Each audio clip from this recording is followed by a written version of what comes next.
Give me your hand. I rode my bike into a small southern town in the U.S. A backpack hung on my shoulders with $36,000 inside. That money was everything I owned in this world.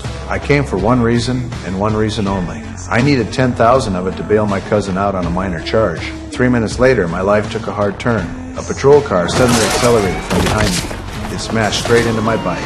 I was thrown to the ground. My skin tore open in several places. Before I could even gather myself, a cold gun barrel was already pointed at my face. This was no accident. It felt planned, precise, and deliberate. Their movements were smooth and experienced. Their voices carried authority and threat. They accused me of carrying drugs without any proof. The two white officers who hit me were named Steve and Evan. They yanked me up and slapped cuffs on my wrists. Steve ran my information through the system. No criminal record came back. For a moment, they hesitated. Then Steve noticed the star and crescent tattoo on my arm. He said a buddy of his had one back in Iraq. Right after that, Evan dug through my bag.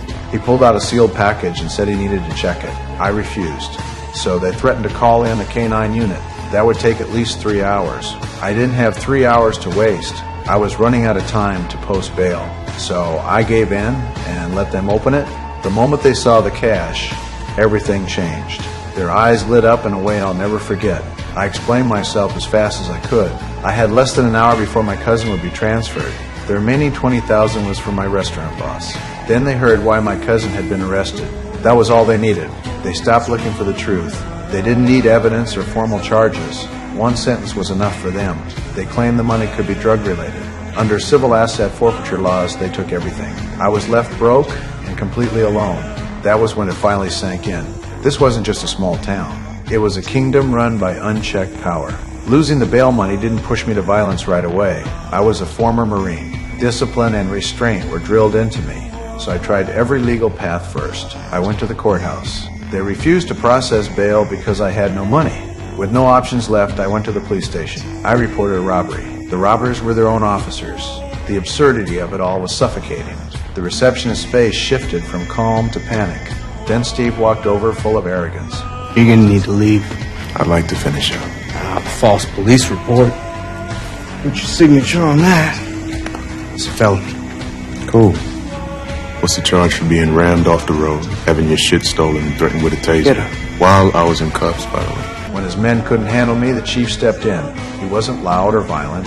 His authority was colder and more dangerous. He listened to my story, but every glance made it clear who ruled this place. I tried to negotiate. I asked for just $10,000 back, enough to save my cousin. They could keep the rest. The chief agreed on the surface. He set a time and promised a visit. The next day came with nothing but silence. No money was returned. The promise was broken.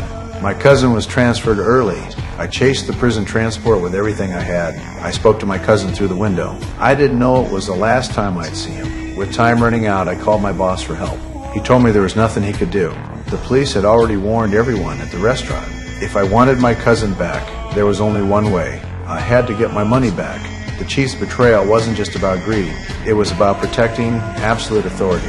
They looked deeper into my background. They saw my Marine Corps service, no overseas combat experience. To the chief, that made me harmless. He thought I was just a showpiece. That misjudgment would cost him. I walked back into the station once more. This time, the chief cleared the room himself. I wasn't there to reason anymore. I had already given them enough chances. Chief! You want to honor that deal, or do I got to transition to Put some E? distance between you.